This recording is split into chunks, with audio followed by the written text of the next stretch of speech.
योग दर्शन की 139वीं कक्षा। योग दर्शन का द्वितीय साधन पाद चल रहा है और साधन पाद के अंतर्गत हम लोग पहले सूत्र को देख रहे थे। पहला सूत्र है तपः स्वाध्यायेश्वर प्रणिधानानि क्रिया योगः। जो लोग व्युत्थित चित्त वाले हैं, जिनका चित्त चंचल स्थिति वाला है, उन लोगों को यदि योग सिद्ध करना है, योग में ऊंची गति प्राप्त करनी है, तो वो तीन चीजें कर लें। और तीन चीजें क्या बताई? एक तो तप करें, दूसरा स्वाध्याय करें और तीसरा ईश्वर प्रणिधान करें। तप और स्वाध्याय के बारे में हमारी चर्चाएं हो गई हैं। आज हम ईश्वर प्रणिधान की बात करेंगे। तो ईश्वर प्रणिधान की बात करने से पहले मैं आप लोगों के सामने दो बातें रखना चाहता हूँ। सबसे पहली बात तो ये कि जब हमारी कक्षा आरंभ होती है ना, तो कई सारे लोग नमस्ते करते हैं। ये मैंने पहले भी बताया था, पर कई नए नए लोग आए हैं तो मैं उनके लिए भी बताना चाहता हूँ। जब कक्षा में जुड़कर आप उधर से नमस्ते करते हैं तो मैं सबका उत्तर दे पाने की स्थिति में नहीं होता। अब मान लीजिए 20-25 लोग उधर से नमस्ते करेंगे और मैं सबका नमस्ते जी, जी नमस्ते ऐसे उत्तर देता रहूँगा तो मेरी भी ऊर्जा खर्च होगी और फिर वो बार बार चलता रहता है तो बड़ा अजीब सा हो जाता है माहौल। लेकिन मैं मन से, बड़ी श्रद्धा से, बड़ी विनम्रता से आपका अभिवादन स्वीकार करता रहता हूँ। तो जितने नए लोग हैं, पुराने भी हैं, जब आप नमस्ते करते हैं, नहीं भी करते, तो मैं मन से आपका अभिवादन स्वीकार कर लेता हूँ बहुत विनम्रता से। और बाकी मैं तो करता ही हूँ जब कक्षा आरंभ होती है। तो कई लोग ऐसा सोचते हैं कि मैं इधर से नमस्ते का उत्तर नहीं दे रहा हूँ तो पता नहीं मैं किस स्थिति में हूँ, कक्षा क्यों नहीं चल रही, क्यों आवाज नहीं आ रही। ऐसा मत सोचा कीजिए। इधर से माइक मेरा बंद रहता है उस समय और मैं सबका नमस्ते मौन होकर के स्वीकार करता हूँ बड़े आराम से, अच्छे से। तो आप ऐसा ना समझे कुछ भी अन्यथा। और मैं एक बात और कहूँगा, जैसे वेद कुमारी माता जी हैं, जब कक्षा आरंभ होती है तो बस नमस्ते का व्यवहार करें। ये फिर इधर उधर की बातें कि आप आ गए कक्षा में, अरे आप भी आ गए, अरे आप ये। तो मैं जानता हूँ एक व्यवहार होता है कि सब लोग अपने मिलने जुलने वाले कक्षा में होते हैं तो अच्छा लगता है बात करके, पर एक अनुशासन को देखें और बस जैसा कक्षा का अपना एक अनुशासन चलता है, विधिवत जो विषय है उस पर बात हमारी हो। तो एक बात तो ये हो गई और दूसरी बात ये कि समय से जुड़ें। अभी भी कई लोग अब तक जुड़ रहे हैं, तो जो मुख्य बात होती है वो कई बार छूट जाती है। तो जो लोग विलंब से जुड़ते हैं ना, तो वो अनुशासन का ध्यान रखें। मैं बड़ी विनम्रता से कह रहा हूँ आपसे। तो हर बात जो विनम्रता से कही जाती है वो विनम्रता से स्वीकार भी करनी चाहिए। हर बार ये थोड़ी है कि कठोरता से ही बात की जाए तो फिर तभी स्वीकार होगी। चलिए, अब हम अपना विषय आरंभ करते हैं। अब इसमें तीसरा बिंदु है ईश्वर प्रणिधान को लेकर के। ईश्वर प्रणिधान क्या है? तो उसको खोल रहे हैं। ईश्वर प्रणिधानम सर्वक्रियाणाम परम गुरौ अर्पणम तत् फल संन्यासो वा। ये पूरे वाक्य में ईश्वर प्रणिधान को समझाया। मैं एक बार सारे शब्दों को अलग अलग करके बताता हूँ, ध्यान से देखिए। पहला शब्द है ईश्वर प्रणिधानम, फिर दूसरा शब्द है सर्व क्रियाणाम, फिर आगे है परम गुरवार्पणम। इसका संधि विच्छेद करेंगे तो दो शब्द इसमें से निकलेंगे, एक तो परम गुरव और दूसरा अर्पणम। परम गुरव अर्पणम। और फिर आगे है तत् फल संन्यासो वा, यानी इसमें तीन शब्द हैं, तत् और दूसरा है फल और तीसरा है संन्यासो और अंतिम शब्द है वा। तो ये तो हुआ इस पंक्ति का संधि विच्छेद। तो इसमें दो बातें बताई। ईश्वर प्रणिधान के अंतर्गत दो चीजें आती हैं। सबसे पहली बताई कि अपनी जितनी भी क्रियाएं हैं, सर्व क्रियाणाम, सभी क्रियाएं हैं, उनको क्या करें? परम गुरौ अर्पणम, परम गुरु को अर्पित कर दें। ये ईश्वर प्रणिधान कहलाता है। परम गुरु कौन है यहाँ पर? तो परम गुरु का मतलब है सबसे बड़ा गुरु। और सबसे बड़ा गुरु कौन है? तो वो परमात्मा है। वैसे तो कहीं ना कहीं कोई ना कोई किसी ना किसी का गुरु होता ही है, गुरुओं के भी गुरु होते हैं, उनके भी गुरु हैं, उनके भी गुरु, ये परंपरा आगे आगे चलती रहती है। लेकिन यदि कहीं जाकर हम समाप्त करें कि सब गुरुओं का गुरु कौन होगा, परम गुरु कौन होगा, तो वो परमात्मा ही हैं, जिनकी हम भक्ति करते हैं, जिनकी उपासना करते हैं, जिन्होंने सारे संसार को बनाया है, जो निराकार हैं, सर्वशक्तिमान हैं, उन्हीं को यहाँ परम गुरु कहा। और आगे है अर्पणम, उनको अर्पित कर दें। क्या कर दें? सर्व क्रियाणाम, अपनी सभी क्रियाओं को अर्पित कर दें। तो एक बात तो ये बता दी, और दूसरा बताया तत्फल संन्यासो वा, जो भी हमारे कर्म हैं उन कर्मों का जो फल है उसका उसको छोड़ दें, उसका संन्यास कर दें। तो ये फल का संन्यास करना, इसको तो हम बाद में समझेंगे, पहले हम सब क्रियाओं को परम गुरु को अर्पित कैसे करें इस पर चर्चा करेंगे। जो लोग पिछले पाद में जुड़े हुए थे उन्होंने भी देखा होगा कि पिछले पाद में भी ईश्वर प्रणिधानाद्वा ऐसे करके एक सूत्र आया था, और वहां पर एक बात आई थी कि ईश्वर प्रणिधान क्या होता है? भक्ति विशेष, यानी परमात्मा की भक्ति विशेष करना, इसी को हम ईश्वर प्रणिधान कहते हैं। यहाँ थोड़ा सा अलग करके बताया है। यहाँ कहा सर्व क्रियाणाम परम गुरौ अर्पणम, अपनी सभी क्रियाओं को परम गुरु को अर्पित करना। तो आइए इसको बड़ी सरल भाषा में समझते हैं, और दैनिक जीवन के बहुत सारे उदाहरण हम लेंगे और उनसे बात को समझेंगे कि परमात्मा को अपनी क्रियाओं को कैसे अर्पित करें। तो आपने एक आरती सुनी होगी, आरती जब मंदिरों में होती है तो उसमें एक पंक्ति आती है, तेरा तुझको अर्पण क्या लागे मेरा, ऐसे करके एक पंक्ति आती है ना। यानी परमात्मा ने जो हमको दिया है वो उन्हीं को अर्पित करते हैं, ऐसा वहाँ का भाव है। लेकिन यदि हम व्यावहारिक जीवन में देखें, मान लीजिए कोई अतिथि, कोई व्यक्ति हमारे घर आए, कोई मांगने वाले आए, तो हमने उनको कोई वस्तु दे दी, अर्पित कर दी। मान लीजिए कोई व्यक्ति हमारे घर आए, कोई ब्राह्मण आए, और हमने उनको गाय अर्पित कर दी, गाय दे दी, तो ये क्या हो गया? गाय का अर्पण करना हो गया, दे देना हो गया, वो हमने दे दी। तो वस्तु कौन सी दी जाती है? जिस वस्तु पर हमारा अधिकार होता है, जो हमारी खुद की होती है, वही तो दी जाती है। अब यहाँ जो कहा गया कि सर्व क्रियाणाम, सभी क्रियाएं, जो हम दैनिक जीवन में जितनी भी क्रियाएं करते हैं, चाहे वो अच्छी हैं चाहे वो बुरी हैं, यानी चाहे वो पुण्य हैं चाहे वो पाप हैं, क्रियाओं का मतलब यहाँ कर्मों से ही है। क्रियाएं यानी जो कर्म हम दैनिक जीवन में करते रहते हैं, चाहे अच्छे हैं चाहे बुरे हैं, वो सब क्या करना? परमात्मा को अर्पित कर देना। तो देखिए अभी थोड़ा हम विचार करते हैं, जो मैं कह रहा हूँ वो अर्थ नहीं है, कई बार ऐसा अर्थ लिया जाता है, मैं आपको वो बता रहा हूँ अभी। तो लोग यहाँ से क्या अर्थ ले लेते हैं कि चाहे अच्छे कर्म कर रहे हैं चाहे बुरे कर्म कर रहे हैं, वो सभी परमात्मा को हम अर्पित कर देते हैं कि परमात्मा मेरे अच्छे कर्म भी आप ही को अर्पित, और ये बुरे कर्म भी आप ही को अर्पित। और जैसे किसी को कोई चीज या कोई वस्तु अर्पित की जाती है, तो उस वस्तु के जो लाभ या हानि है, जो फल है, वो वही व्यक्ति तो झेलता है, वही व्यक्ति उनको स्वीकार करता है। जैसे किसी को गाय हमने अर्पित कर दी, तो अब गाय से जो दूध मिलेगा, घी मिलेगा, वो उसका लाभ भी वही व्यक्ति लेगा। और बेचारी गाय बीमार हो जाए तो गाय में जो खर्चा आएगा उसके उपचार में, या कुछ और हो जाए, दुर्घटना में गाय मर जाए बेचारी, तो उसका नुकसान कौन झेलेगा? वही व्यक्ति झेलेगा जिसको अर्पित की गई थी गाय। तो अब यहाँ भी ये बात लगेगी कि हमने जो अपनी अच्छी बुरी सब क्रियाएं, अपने कर्म सब परमात्मा को अर्पित किए, तो अब उनका फल कौन लेगा? तो परमात्मा ही लेगा। यानी यदि किसी ने अच्छा कर्म किया तो उसका अच्छा फल भी परमात्मा को मिलेगा, किसी ने बुरा कर्म किया तो वो भी परमात्मा झेलेगा, कि अब तो आप ही झेलो जी, हमारे तो ये कर्म है, हमने तो आपको अर्पित कर दिए। ऐसा कोई समझ सकता है यहाँ से, लेकिन ऐसा अर्थ है नहीं यहाँ पर कि हम ऐसे क्रियाओं को अर्पित कर दें परमात्मा को और उनका फल भी फिर परमात्मा ही ले। एक सिद्धांत तो सीधा सा है, हम सब लोग जानते हैं, बाकी शास्त्रों से भी हमने समझा है कि कर्म हमारा है तो फल भी हमें ही मिलेगा। कर्तृत्व हमारा है तो भोक्तृत्व भी हमारा ही होगा, यानी जैसा कर्म हमने किया है तो भोगेंगे भी हम ही। तो फिर यहाँ कर्मों को अर्पित करने का सही तात्पर्य क्या है उसको समझेंगे। तो बाकी शास्त्रों से भी जो समझ में आता है, जो ऋषि दयानंद ने भी बड़ी सुंदर व्याख्याएं ईश्वर प्रणिधान की बाकी शास्त्रों में कर रखी हैं।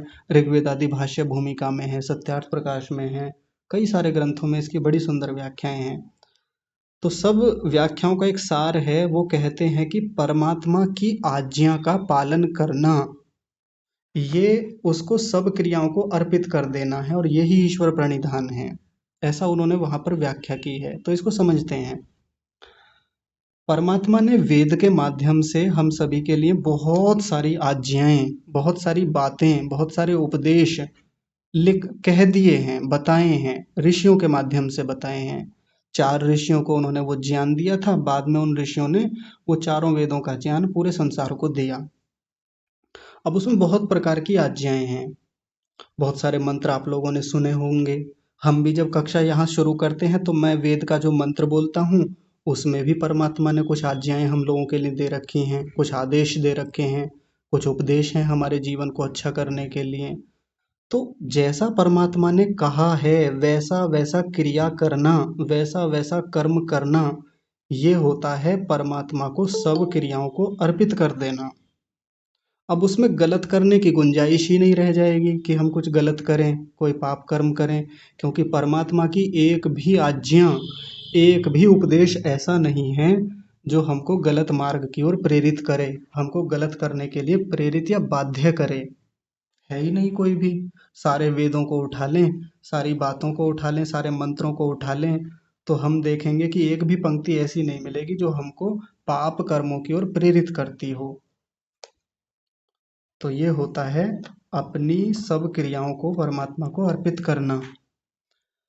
इसका एक तात्पर्य तो ये हो गया।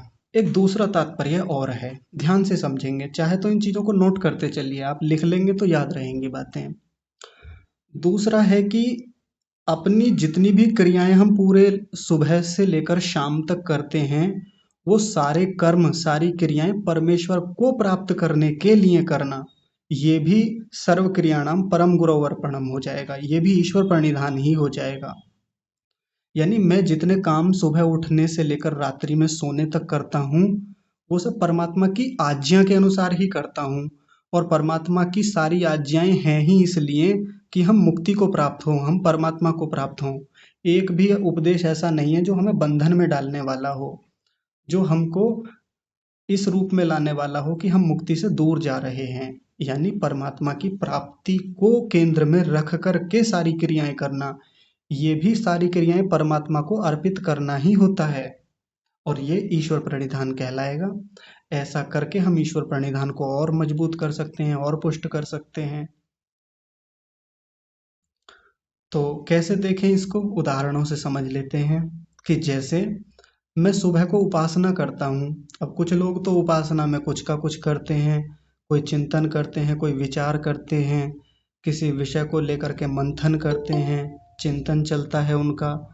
लेकिन कुछ लोग एक बात को केंद्र में रखते हैं कि मैं जो उपासना कर रहा हूँ, साधना भक्ति कर रहा हूँ, ये तो केवल परमात्मा की प्राप्ति के लिए है। मुझे तो केवल परमात्मा का ज्ञान चाहिए, मुझे तो परमात्मा का आनंद चाहिए, मुझे तो परमात्मा का ही सुख चाहिए। ये केंद्र में रहता है, ये बातें मूल में रहती हैं, और वो ऐसा करके आगे बढ़ते रहते हैं।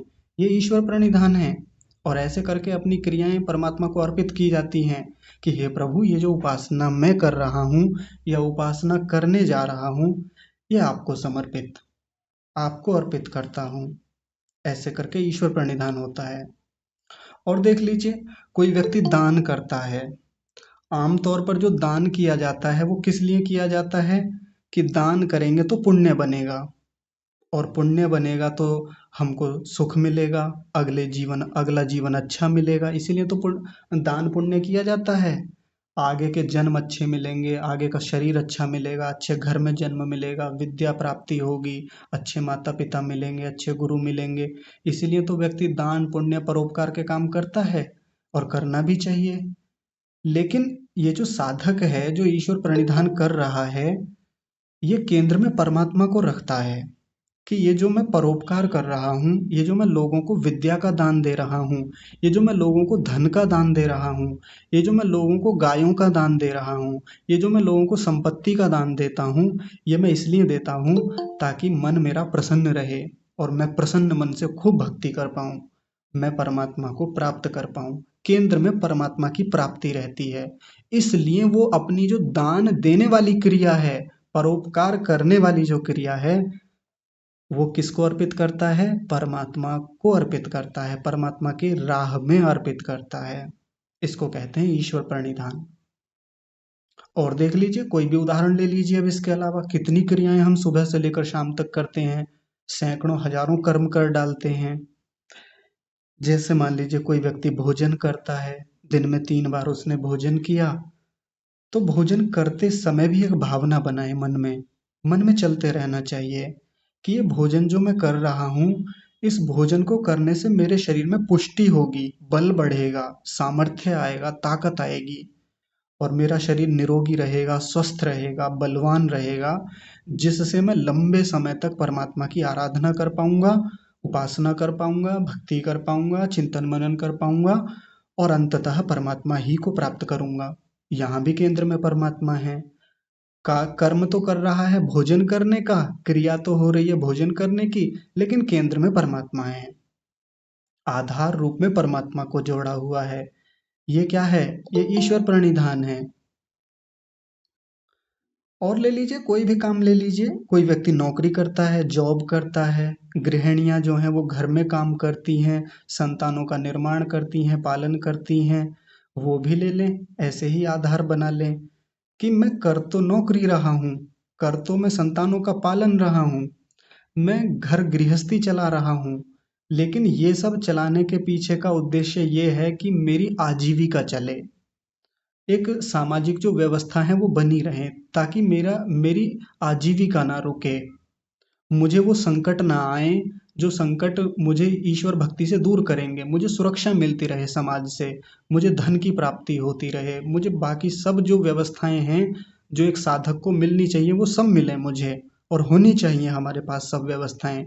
हे प्रभु, मैं तो इनको इसीलिए करता हूँ, ये नौकरी भी मैं केवल इसलिए कर रहा हूँ ताकि मेरी आजीविका बड़े अच्छे से चले, मुझे किसी के आगे हाथ ना फैलाना पड़े, मुझे दरिद्रता ना रहे, मुझे संकट के समय में कोई बाधा ना आए, और मैं निर्विघ्न रूप से आप ही की प्राप्ति के लिए निरंतर यत्न करता रहूं।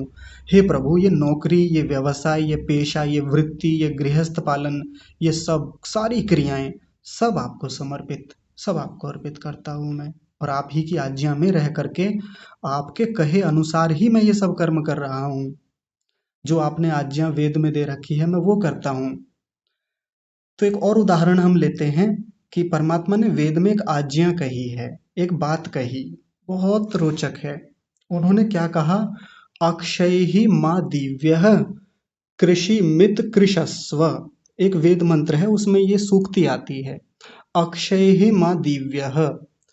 परमात्मा कहते हैं कि हे मनुष्यों, जुआ मत खेलो, या एक मनुष्य से कहते हैं कि हे मनुष्य तू जुआ मत खेल, कभी भी ऐसे काम मत कर जिसमें सट्टा लगता हो, पैसे लगते हों, और पैसे लगा करके पैसे बढ़ाने की बात होती हो, ऐसे कामों को बिल्कुल मत कर। और दूसरा साथ में जोड़ के क्या बता दिया? कृषि मित कृषस्व, तू कृषि को खूब बढ़ा, खेती कर, ऐसा उन्होंने कहा। खेती करके अपना भी पालन कर, अपना भी घर चला, दूसरों का भी चला, ऐसा एक आदेश परमात्मा ने कर रखा है, और बहुत सारे लोग इस आदेश का पालन करते हैं, और संयोग से मैं भी करता हूँ। तो जब ये आदेश मैंने भी पढ़ा परमात्मा का, तो मुझे लगा कि इसका पालन करना चाहिए। जुआ तो खैर जीवन में कभी खेला भी नहीं और खेलना भी नहीं चाहिए। तो परमात्मा ने तो आदेश दे दिया कि जुआ मत खेलो, क्योंकि इतिहास में जिन लोगों ने जुआ खेला है, युधिष्ठिर ने खेला था एक बार, और कितना दुष्परिणाम उनको झेलना पड़ा, सारा कुल समाप्त हो गया, कितने लोग समाप्त हो गए, कितना विनाश हुआ, हम सब जानते हैं। परमात्मा की आज्ञा का जब उल्लंघन किया जाता है, उनका उपदेश नहीं माना जाता है, तो बहुत हानि होती है, और जब हम उनका पालन करते हैं तो कितना लाभ होता है वहां से। तो कृषि करने की बात कही वहां पर परमात्मा ने, और आप एक बार सोच के देखिए कि यदि खेती ना हो, कृषि ना हो, जो परमात्मा ने आदेश दे रखा है, तो सारी व्यवस्थाएं, सारे तंत्र रुक जाएंगे। सारी व्यवस्थाएं जो भी चलती हैं, क्योंकि सब कुछ तो कृषि से आता है। जो हमारी जीवन की मूलभूत आवश्यकताएं हैं, वो तो कृषि से ही पूरी होती है ना।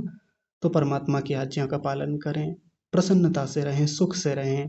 और ऐसी कृषि को करते हुए, खेती को करते हुए, वृत्ति व्यवसाय को करते हुए, राजपाट चलाते हुए, राजसी व्यवस्थाओं को चलाते हुए, राजनीतिक कार्यों को करते हुए भी हम परमात्मा की आज्ञा का पालन ही कर रहे हैं। क्योंकि अनेक अनेक स्थानों पर परमात्मा ने ऐसी भी आज्ञाएं दे रखी हैं। राजाओं के लिए अलग आदेश हैं, वैश्यों के लिए, आ, जो व्यवसाय करने वाले लोग हैं उनके लिए अलग आदेश हैं, गृहस्थियों के लिए अलग आदेश हैं। तो वैसी वैसी आज्ञाओं का पालन करके सुखपूर्वक आगे बढ़ें। तो यहाँ जैसे परमात्मा ने कहा कि तू कृषि कर, जुआ मत खेल, तो साथ में एक बात और भी जुड़ जाती है जो परमात्मा ने अन्य स्थानों पर कही है। कई जगह ऐसा आदेश आता है कि तू हिंसा मत कर, किसी को मार मत, तेरे माध्यम से किसी की हिंसा ना हो। तो खेती करते हुए ये तो स्वाभाविक सी बात है कि हिंसा तो बहुत होती है। लेकिन एक खेती करने वाला किसान, एक व्यवसाय करने वाला किसान प्रयास करे कि हिंसा ना हो उससे। हो जाती है, ना चाहते हुए भी बहुत प्रकार की हिंसाएं होती हैं, लेकिन ऐसा प्रयास रहे कि हिंसा ना हो। और वहाँ भी जिस समय वो कृषि कर रहा हो, जिस समय वो अपना कोई व्यवसाय, नौकरी पेशा आदि कर रहा हो, उसको करते हुए भी मन में ये भावना बनी रहे, परमेश्वर का ध्यान बना रहे कि हे प्रभु, मैं ये जो कृषि कर्म कर रहा हूँ या जो भी कर्म कर रहा हूँ, ये भी आपकी प्राप्ति के लिए है। भूले ना परमात्मा को, अपना पूरा समर्पण, अपनी उस क्रिया को उधर समर्पित करता चले। जब ऐसी क्रिया करते हुए समर्पण की भावना रहेगी ना, तो फिर व्यक्ति कभी गलत मार्ग पर जाएगा ही नहीं। हमेशा उसके मन में ये बना रहेगा कि परमात्मा मुझको देख रहा है, परमात्मा मेरी एक एक बात को निरंतर जान रहा है। अब मैं बच नहीं सकता, अब तो मुझे मेरे कर्मों का यथावत फल मिलेगा। अच्छा कर रहा हूँ मैं, तो परमात्मा अच्छा ही देगा, निश्चित रूप से देगा। और यदि मुझसे यहाँ गलत काम हो गए हैं, जानबूझ के गलत कर लिए हैं, तो इसका दंड भी मुझे मिलेगा निश्चित रूप से। ये भी क्रियाओं को अर्पित करना ही होता है। क्रियाओं को अर्पित करने का मतलब ये नहीं होता कि क्रियाएं अर्पित कर दी तो इनका फल परमात्मा भोगेगा, ऐसा बिल्कुल नहीं होता। भोगना तो हमें ही है। तो जब हम परमात्मा को क्रिया अर्पित करते हुए, परमात्मा को ध्यान में रखते हुए जब हम अपनी क्रिया करते हैं, तो सावधानी बढ़ जाती है, सजगता बढ़ जाती है, गलत काम करने से बचते हैं और सही कामों को करने के लिए उत्साह, प्रेरणा, बल सब मिलता है परमात्मा की ओर से। दो बातें हो गई, एक तो परमात्मा की आज्ञा का पालन करना, ये भी सब क्रियाओं को अर्पित करना होता है, और दूसरा परमेश्वर की प्राप्ति के लिए सारे कार्य करना। एक तीसरी बात और होती है इसमें, वो होती है कि परमेश्वर, जब मैं कोई कर्म करता हूँ तो मेरे कर्मों का जो फल है उसको प्राप्त करने की एक सहज स्थिति में आ जाना, कि यदि कर्म किया है तो फल भी मिलेगा निश्चित रूप से, जो मैं अभी कह रहा था। कुछ लोग सहज नहीं होते इस मामले में। जैसे कोई गलत कर्म हो गया उनसे, अब सुना तो है, कहीं से पढ़ तो लिया कि गलत कर्म किया है तो दुख तो मिलेगा, अब इसको भोगना तो पड़ेगा, ऐसा सुना तो है। लेकिन उतने मात्र से व्यक्ति दुखी हो जाता है, परेशान हो जाता है।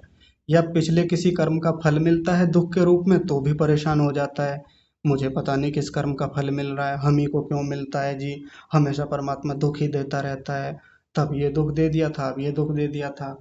तो ऐसा जो व्यक्ति है, वो परमात्मा की न्याय व्यवस्था को सहज स्वीकार नहीं कर रहा है। और परमात्मा की व्यवस्था को यदि कोई व्यक्ति सहजता से स्वीकार नहीं कर रहा है, इसका मतलब ईश्वर प्रणिधान नहीं कर रहा है, ईश्वर में विश्वास है ही नहीं उसका। उसने समझा ही नहीं है कि परमेश्वर की आज्ञाएं क्या हैं, परमात्मा का उपदेश क्या है हमारे लिए, या परमात्मा की वास्तविक न्याय व्यवस्था होती क्या है। जो इसको जानता है, जो समझता है कि परमात्मा की न्याय व्यवस्था कैसे काम करती है, तो वो सहज स्थिति में आता है। यदि जीवन में कहीं से दुख मिल रहे हैं तो स्वीकार करता है। यदि दूसरों के माध्यम से मिलते हैं तो सोच लेता है कि हाँ, यदि मेरे कभी आगे गलत कर्म होंगे तो वो मैंने अभी भोग लिए परमात्मा की न्याय व्यवस्था में, और यदि आगे मुझको दुख मिलेंगे तो निश्चित रूप से मेरे कर्मों का वो फल हो सकता है। कुल मिलाकर यदि मुझको दुख मिलेगा, सुख मिलेगा, तो अंततः तो मेरे ही कर्मों के फलों के आधार पे होने वाला है वो। और ऐसा करके वो सहज स्थिति में रहता है। ये भी सब क्रियाओं को परम गुरु को अर्पित करने की बात है। जब कोई व्यक्ति अपने कार्यों को या अपने कर्मों का जो फल है उसको प्राप्त करने की एक सहज स्थिति में आके खड़ा हो जाता है। ठीक है, परमात्मा ने दिया है, परमात्मा का दिया हुआ है, मुझे बिल्कुल स्वीकार है। ये है ईश्वर प्रणिधान। हम अपने दैनिक जीवन में छोटे से छोटे काम को करते हुए अपनी सब क्रियाओं को इस रीति से, इस माध्यम से परमात्मा को अर्पित कर सकते हैं, करना चाहिए। इससे हमारी भक्ति गहरी होती है। हमारी भक्ति, हमारी साधना दृढ़ होती चली जाती है। तो अब कई लोग जो शिकायत करते हैं, कई लोग जो एक शंका लेके आते हैं कि उपासना बड़ी कमजोर हो रही है, उपासना में मन नहीं लगता, कैसे करें जी, सही रीति से कर नहीं पा रहे हैं। इसका मतलब हमारा ईश्वर प्रणिधान कमजोर है। ईश्वर प्रणिधान को पुष्ट करें और गहराई से इसका पालन करें। तो जैसे जैसे व्यवहारिक जीवन में हमारा ईश्वर प्रणिधान गहरा होता चला जाएगा, हम देखेंगे कि हमारी सुबह शाम की जो उपासना है, जो हम सुबह शाम मेडिटेशन करते हैं, ध्यान करते हैं, बड़ा सहज हो जाएगा, बड़ा सरल हो जाएगा, बहुत बहुत गति हो जाएगी उसमें, बहुत तीव्रता से हम आगे बढ़ जाएंगे। 3 बातें मैंने रखी हैं आपके सामने। अब इसमें एक चीज और है। वो क्या है कि जो मैंने दूसरी बात बताई थी, परमेश्वर की प्राप्ति। तनिक रुकिए, मेरी आवाज वापस आ रही है बाहर से, अभी रुकिए।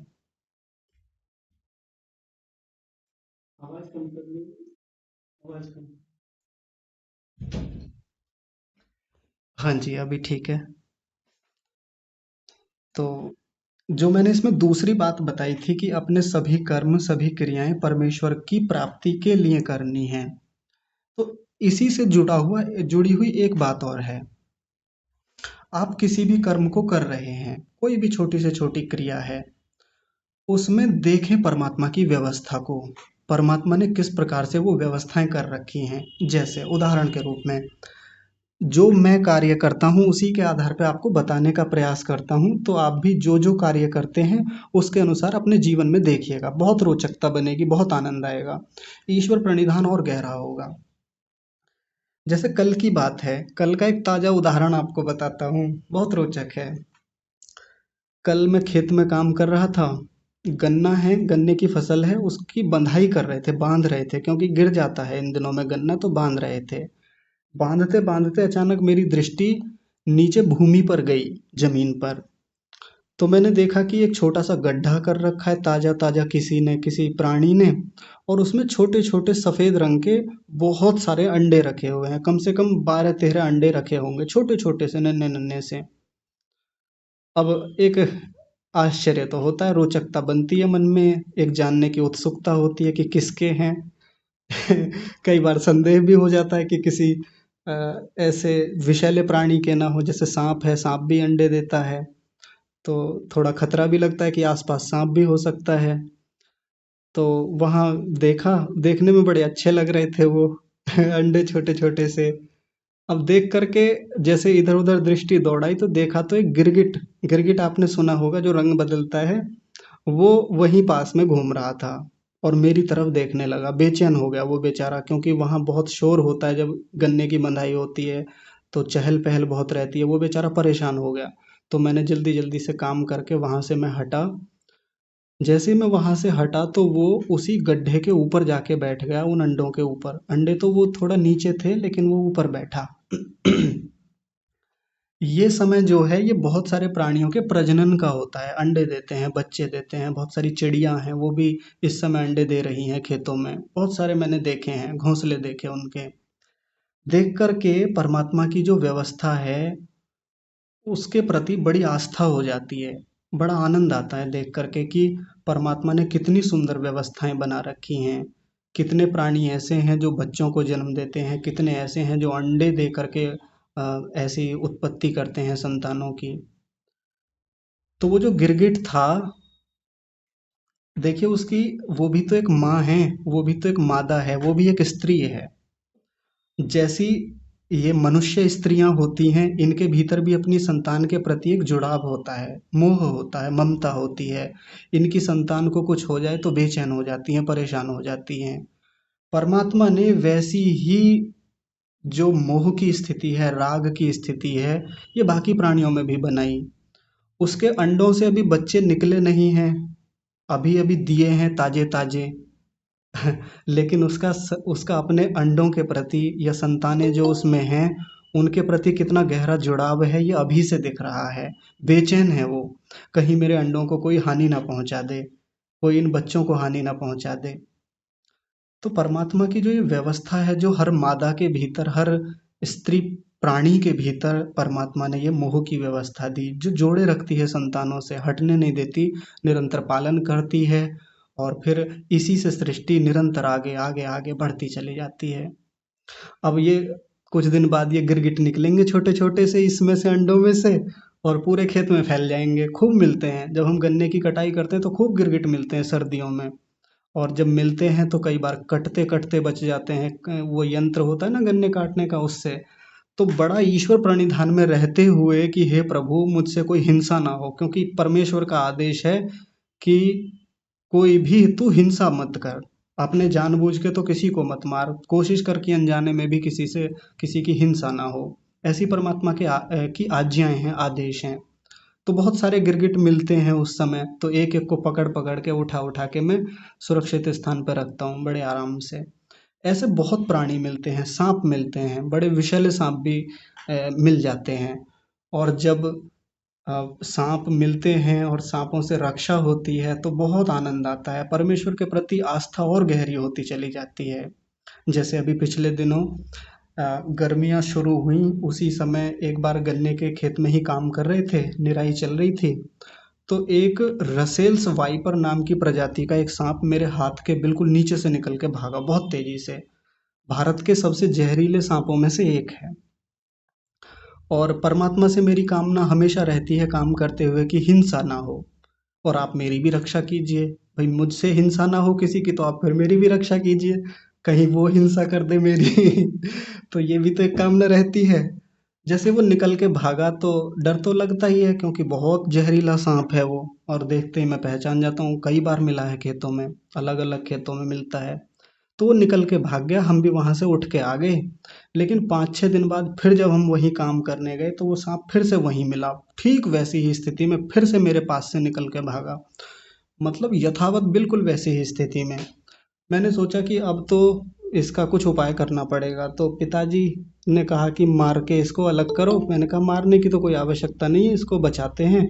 एक गन्ना उठाया, और गन्ना उठा करके उसके पास जब मैं ले गया तो वो उस पर लिपट गया, और फिर मैं उसको सुरक्षित स्थान पर डाल आया।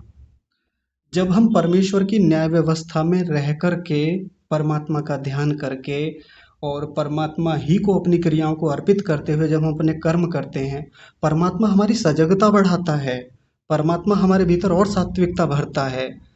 हम अपने दैनिक जीवन में हिंसा करने से बच जाते हैं, आवश्यकता ही नहीं पड़ती हिंसा करने की। नहीं तो कितने लोग परेशान होकर के खेतों में सांपों को मार देते हैं सीधा। सांप निकला, कुछ भी उठाया, डंडा सीधा मार दिया। मारना बहुत सरल काम है, 5 सेकंड में किसी भी जहरीले सांप को मारा जा सकता है, मैं भी मार सकता हूँ, बहुत आसान काम है। लेकिन बहुत मुश्किल काम है उसको सुरक्षित छोड़ के आना कहीं। और ये वही व्यक्ति कर सकता है जो ईश्वर प्रणिधान को उत्तम रीति से जानता है, जो अपनी सब क्रियाओं को परमात्मा को अर्पित करते चलता है कि मारेंगे नहीं, कम से कम प्रयास करेंगे कि रक्षा करें। जब बिल्कुल ऐसा हो जाता है कि अब रक्षा नहीं हो पा रही है उसकी, और वो हिंसक हो रहा है सामने वाला प्राणी, अब हमारी ही हत्या पे उतारू है, तो ऐसी स्थिति में फिर जो काम किया जा सकता है फिर वो करना चाहिए, ऐसा भी आदेश है परमात्मा का। तो ये तो मैंने कृषि का उदाहरण दिया, खेती का उदाहरण दिया। इसके अलावा जैसे मान लीजिए खेत में ही काम करते हुए, या आप लोगों के घरों में भी फुलवारियां होंगी, बगीचे होंगे, बागवान होंगे, फुलवारियां, या जो भी आप करते होंगे, उनको देखें। परमात्मा की बनाई हुई अद्भुत सृष्टि है, अद्भुत, एक से एक कमाल की चीजें। उनको देखें कि वो निर्मिति कैसे होती है, कैसे सृष्टि का निर्माण किया है। एक से एक अद्भुत वस्तुएं हैं। सामान्य रूप से मोटी मोटी आंखों से देखेंगे, यानी उड़ती उड़ती नजरों से देखेंगे तो वो सामान्य फुलवारियां दिखेंगी, सामान्य पेड़ पौधे दिखेंगे। लेकिन ईश्वर प्रणिधान में रहने वाले व्यक्ति की दृष्टि थोड़ी गहरी होती है, वो कुछ गहरा देखता है। जैसे बायोलॉजी पढ़ने वाला व्यक्ति शरीर को कुछ अलग दृष्टि से देखता है, और हम और आप लोग कैसे देखते हैं? हम और आपको तो सामान्य बाहर से ये शरीर देखता है, ये काला है, ये गोरा है, ये नाटा है, ये छोटा है, ये बड़ा है, या जैसा भी है। लेकिन बायोलॉजी पढ़ने वाला, मेडिकल साइंस पढ़ने वाला या कोई डॉक्टर कुछ गहरा देखता है, भीतर से कुछ और गहरी चीजें वो देख पाता है। जैसे एक प्रॉपर्टी डीलर किसी जमीन को जमीन नहीं देखता, वो उसमें बहुत कुछ देख रहा होता है। वो देख रहा होता है कि कितनी लंबाई है, कितनी चौड़ाई है, क्या रेट चल रहा है, कितने में मिल जाएगी, यहाँ का क्या रेट है। वो बहुत कुछ देखता है। और हम जैसे लोगों को तो सामान्य एक पड़ा हुआ खाली प्लॉट ऐसा ही दिख जाता है कि अरे खाली प्लॉट पड़ा हुआ है। तो वैसे ही एक ईश्वर प्रणिधान में रहने वाला व्यक्ति हर फुलवारी में, हर फूल में, हर पत्ती में, हर जड़ में, हर तने में, हर वृक्ष में कुछ विशेषता देखता है। हर फूल के भीतर जो रंगों की विविधताएं बनाई हैं परमात्मा ने, उनको विशेष रूप से देखता है। हर पेड़ की जो पत्तियां हैं, उनके हरे रंगों में भी कितनी विविधताएं हैं। कोई हल्का हरा, कोई गहरा हरा, कोई पीलापन लिए हुए हरा, कोई तोतई हरा। अलग अलग पत्तों की संरचनाएं हैं, रंग अलग हैं उनके, उनमें डिजाइन अलग हैं, व्यवस्थाएं अलग हैं। तो कितनी सारी विविधताएं हैं। अलग अलग भूमि में उगे हुए जो अलग अलग फलों के पौधे हैं, पेड़ हैं या सब्जियों के हैं, सबके स्वाद अलग हैं। जबकि नीचे से हम उसमें कुछ नहीं डालते हैं, मिट्टी में कोई स्वाद नहीं होता है। लेकिन उसी मिट्टी से तो नींबू उत्पन्न होता है, उसी से मिर्च उत्पन्न होती है, उसी से गन्ना भी निकल के आता है, सेब भी वहीं से निकल रहा है, और आम भी उसी मिट्टी से उत्पन्न होता है। सब में रस भिन्न भिन्न है। हर व्यक्ति जब भी किसी ऐसी वस्तु को देखे जो प्राकृतिक वस्तु है, जो परमात्मा द्वारा बनाई हुई वस्तु है, परमात्मा की व्यवस्थाओं को देखे और उसके साथ फिर वैसा ही व्यवहार करे कि यहाँ मेरा जो भी व्यवहार है, मैं जो देख रहा हूँ, ये तो मैं परमात्मा को जानने के लिए, परमात्मा का विज्ञान कितना गहरा है, परमात्मा ने कितनी सूक्ष्मता से एक एक वस्तु का निर्माण किया है। ऐसा जान करके जो व्यक्ति निरंतर परमेश्वर का ध्यान करता है, परमात्मा में रह करके ऐसा वस्तुओं को देखता है, ज्ञान करता है, पढ़ता है, समझता है, चिंतन मनन करता है, ये भी ईश्वर प्रणिधान का एक हिस्सा है। तो ईश्वर प्रणिधान करने के लिए अलग से कुछ करना ही नहीं है। कई बार कुछ लोग ये सोचते हैं, जी हमें तो उपासना करने का टाइम ही नहीं मिलता, कहाँ से करें उपासना। जैसे शाम का समय होता है, अब खाना बनाना है, माताओं की ये शिकायत होती है। और वास्तव में शिकायत भी क्या कहें, उसको होता भी है वास्तव में वैसा ही। वो समय भोजन बनाने का है, बाकी उस समय के बहुत सारे काम हो जाते हैं। सुबह को बहुत जल्दी जल्दी सबके लिए भोजन बनाना है, या कोई पुरुष हैं तो उनको अपने व्यवसाय पे जाना है, जल्दी जल्दी रहती है। ऐसे ही शाम को देर से लौट के आए, तो हम उपासना कब करें जी? उपासना करने का समय नहीं है, इतना व्यस्त जीवन है। बाकी सब लोगों की अलग चिंताएं हैं, शिकायतें हैं कि जैसे ही उपासना करने बैठती हूँ मैं या बैठता हूँ, तो ये घर वाले चिल्लाते हैं, ये उपासना नहीं करने देते। मेरे तो पिता मुझको बिल्कुल डांटते हैं कि इन सब चीज़ों में क्या पड़ गए हो, और ऐसा मत करो बिल्कुल भी। और गालियां देते हैं। कितने घरों में तो उपासना नहीं करने दी जाती, मैं कब उपासना करूं? ऐसा कई लोग शिकायत करते हैं, और उनकी वास्तव में चिंता भी होती है। तो यदि उपासना नहीं कर पा रहे सुबह शाम की, नहीं विधिवत बैठ पा रहे हैं, पहली बात तो प्रयास करें कि बैठ जाएं, थोड़ा आधे घंटे भी बैठें, उपासना जरूर करें। लेकिन नहीं कर पा रहे हैं तो आपको ईश्वर प्रणिधान करने से कौन रोकता है? आपका पिता, आपकी माता, आपका पड़ोसी, आपका शत्रु कोई भी है, आपके शरीर पर बंधन लगा सकता है, आपके मन पर नहीं, आपकी बुद्धि पर नियंत्रण नहीं कर सकता। आप अपने भीतर क्या चिंतन कर रहे हैं, परमात्मा को लेकर के कैसे ईश्वर प्रणिधान कर रहे हैं, परमात्मा को अपनी क्रियाओं को कैसे समर्पित कर रहे हैं, मन में परमात्मा को लेकर के क्या भक्ति है, आस्था है, प्रेम है, जुड़ाव है, लगाव है, इस पर इस दुनिया का कोई व्यक्ति कितना भी सामर्थ्यशाली हो, बंधन नहीं लगा सकता, जब तक आप न चाहें। अब आप ही न चाहें तो जीवन तो चल ही रहा है। इसलिए ईश्वर प्रणिधान करें धूमधाम से। उपासना नहीं हो पा रही है बाई चांस, किसी कारण से, मजबूरियां हैं, विवशता है, ईश्वर प्रणिधान को तो हम कर ही सकते हैं। कौन रोकने वाला है? कोई नहीं रोकेगा।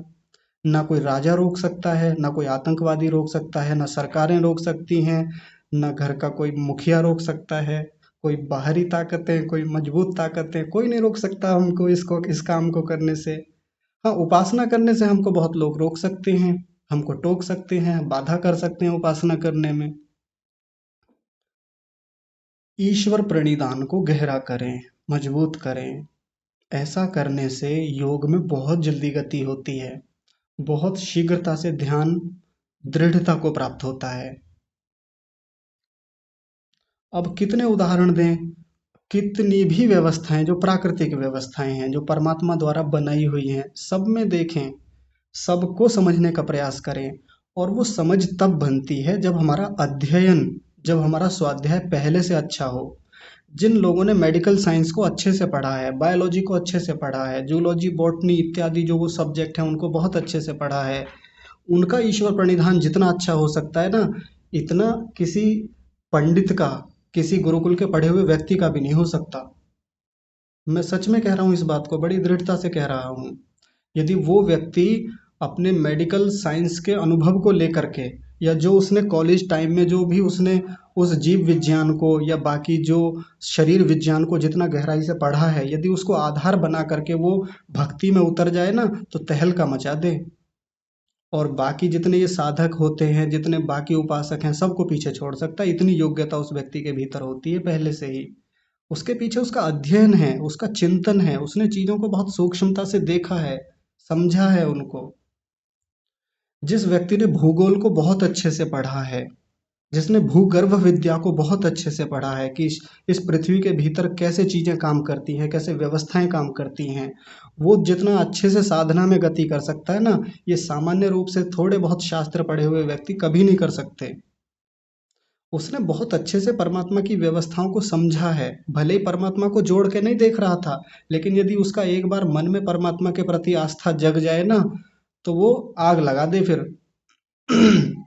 आग लगा देने का मतलब मुहावरा है ये। आग लगा देने का मतलब है कि वो बहुत शीघ्रता से गति कर जाएगा, बहुत उन्नति कर जाएगा। इसलिए यदि हमको कहीं से भौतिक विज्ञान, फिजिक्स पढ़ने को मिलता है, केमिस्ट्री पढ़ने को मिलती है, बायोलॉजी पढ़ने को मिलती है, जूलॉजी, बॉटनी, इसके अलावा भूगर्भ विद्या, अंतरिक्ष विज्ञान, कहीं से कुछ भी पढ़ने को मिले, विधिवत पढ़ें, अच्छे से पढ़ें, गहराई से पढ़ें और ईश्वर प्रणिधान सहित पढ़ें। सबसे रोचकता ये है, हमारा तो दुर्भाग्य रहा कि हम जिस समय आधुनिक विज्ञान पढ़ रहे थे, 12वीं कक्षा में थे या ग्रेजुएशन में जब हम गए कॉलेज में, तब उस समय ये सब चीज़ें नहीं पता थीं। नहीं तो यदि उस समय यदि हमने फिजिक्स को इस चीज़ को आधार बना करके पढ़ा होता, तो आज मज़ा ही कुछ अलग होता। केमिस्ट्री को यदि हम इस आधार पे पढ़ रहे होते कि हाँ, इसमें ईश्वर प्रणिधान को भी जोड़ा जा सकता है, तो केमिस्ट्री को पढ़ने का आनंद ही अलग होता। उस समय जब हमने बायोलॉजी पढ़ी तो बस दिमाग खराब हो जाता था कि ये क्या है, इसमें कैसे शब्द हैं, ये याद तक नहीं होते, इनका प्रोनाउंसिएशन भी ठीक से नहीं हो पाता, उच्चारण नहीं हो पा रहा है, इन शब्दों को कैसे याद रखें, दिमाग खराब रहता था उस समय। लेकिन यदि किसी अच्छे से अध्यापक ने ये थोड़ी सी बातें हमको एक बार बता दी होती कि जब तुम बायोलॉजी पढ़ते हो तो एक बार ईश्वर को जोड़ के पढ़ो इनसे, ईश्वर ने कैसे, कितनी गहरी व्यवस्थाएं, कोशिका से लेकर के ये शरीर के जो इतनी बड़ा ढांचा दिखता है, इतने तक जो व्यवस्था बनाई है परमात्मा ने, देखो कैसे कैसे बनी है सारी चीजें, कैसे काम करती हैं, कितनी अद्भुत व्यवस्थाएं हैं। एक व्यवस्था को भी निकाल दें तो पूरा शरीर का ढांचा गिर जाएगा। ऐसी ऐसी अद्भुत रोचक व्यवस्थाएं। तो फिर बायोलॉजी को पढ़ने का आनंद ही अलग हो जाता, अध्यात्म में और गति तेज हो जाती। अब या तो अफसोस करते रहे कि कॉलेज टाइम में, स्कूल टाइम में ये सब चीज़ें सुनने को नहीं मिली, पढ़ने को नहीं मिली, किसी ने नहीं बताई। और एक तरीका दूसरा है कि अब पढ़ लें, अब तो पता चल गया, अभी कौन सा समय निकल गया, अभी तो जीवन बहुत है।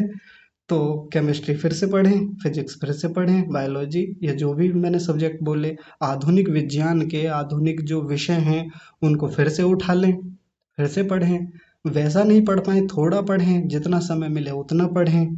लेकिन जैसे जैसे हम ईश्वर प्रणिधान सहित सब विषयों को पढ़ना शुरू करेंगे, मैं गारंटी देता हूँ, विश्वास के साथ कह सकता हूँ, साधना में गति 2 गुनी, 3 गुनी, 4 गुनी, 5 गुनी, 10 गुनी तक हो जाएगी। आप विश्वास नहीं करेंगे। कोई भी विषय उठा लें, कोई भी, हम किसी भी फील्ड के मास्टर हैं, किसी भी फील्ड में काम करने वाले व्यक्ति हैं, मैं तो कहता हूँ कंप्यूटर साइंस भी क्यों ना पढ़ रहे हैं, वहाँ भी हम ईश्वर प्रणिधान को बहुत अच्छे से देख सकते हैं। कैसे व्यवस्थाएं कंप्यूटर में काम करती हैं, वो व्यवस्थाओं में भी परमात्मा की बनाई हुई व्यवस्थाएं कैसे काम करती हैं, जो बनाई हुई तो मनुष्य की हैं। ये सब आर्टिफिशियल इंटेलिजेंस या जो क्वांटम कंप्यूटर, सुपर कंप्यूटर या सर्वर, तमाम व्यवस्थाएं, नेटवर्क सिस्टम जितना भी काम करता है, बनाने वाला मनुष्य है। लेकिन मनुष्य ने जिन चीज़ों को लेकर के ये व्यवस्थाएं बनाई हैं, इतना बड़ा तंत्र खड़ा किया हुआ है पूरे विश्व में, वैश्वीकरण की जो व्यवस्था है, जब उसमें हम परमात्मा को देखेंगे, परमेश्वर को आधार रूप में, मूल रूप में देखेंगे, मूल विद्या के देने वाले के रूप में देखेंगे, ईश्वर प्रणिधान बहुत गहरा हो जाएगा, आनंद आ जाएगा कंप्यूटर साइंस पढ़ने का भी। आर्टिफिशियल इंटेलिजेंस को भी खूब धूमधाम से पढ़ें, जो आजकल बहुत अच्छे से काम करता है। भागे ना इन सब चीज़ों से, बचने की कोशिश ना करें। ये सब हमारे जीवन का ही हिस्सा है, अध्यात्म में ही सहायक हैं। हमको कहीं ये बंधन में नहीं ले जाने वाली ये चीज़ें। बस ये तरीका है कि हम उनको करते हुए सब क्रियाओं को परम गुरु परमात्मा को अर्पित करते चलें। फिर देखें कितना आनंद आता है इन सब चीज़ों को पढ़ते हुए। अपने बच्चों को बताएं, जो बच्चे इस समय आधुनिक विद्यालयों में पढ़ रहे हैं, कॉन्वेंट में पढ़ रहे हैं, कॉलेज यूनिवर्सिटी आदि में पढ़ रहे हैं, उनको ये सब बातें बताएं। बच्चों के पढ़ने की रुचि ना बढ़ जाए तो फिर आप बताइएगा। पर उन बच्चों को समझाना पड़ेगा, कई बच्चे तो प्रश्न खड़ा कर देंगे आपके ऊपर और आप उत्तर नहीं दे पाएंगे। आजकल के बच्चे तो यही प्रश्न खड़े कर देंगे कि मैं तो नहीं मानता भगवान को। फिर वो आपकी सिरदर्दी है कि आप कैसे मनवाएंगे कि भगवान होता है कि नहीं होता। खैर वो अलग चर्चाएं हैं, लेकिन इतना पहले हम लोग समझें, हम इस पर काम करें, तब दूसरे लोगों को बात बताएं और करवाएं। अब इसमें एक बात और रह गई है, तत्फल संन्यासो वा। इस पर हम कल चर्चा करेंगे, क्योंकि आज की चर्चा बहुत लंबी चली गई। तो कक्षा का समय हो गया है, आप सब लोग बड़े धैर्य से सुन रहे हैं, सबका मैं बहुत सारा धन्यवाद करता हूँ। और विशेष धन्यवाद उन्हीं परमात्मा का जिन्होंने ये सब व्यवस्थाएं, ये तंत्र, ये सब कुछ कर्म करने की सामर्थ्य, साधन, सब कुछ उपलब्ध कराए हैं। आज की कक्षा को यहीं विराम। आप सभी को सादर प्रणाम। ओम।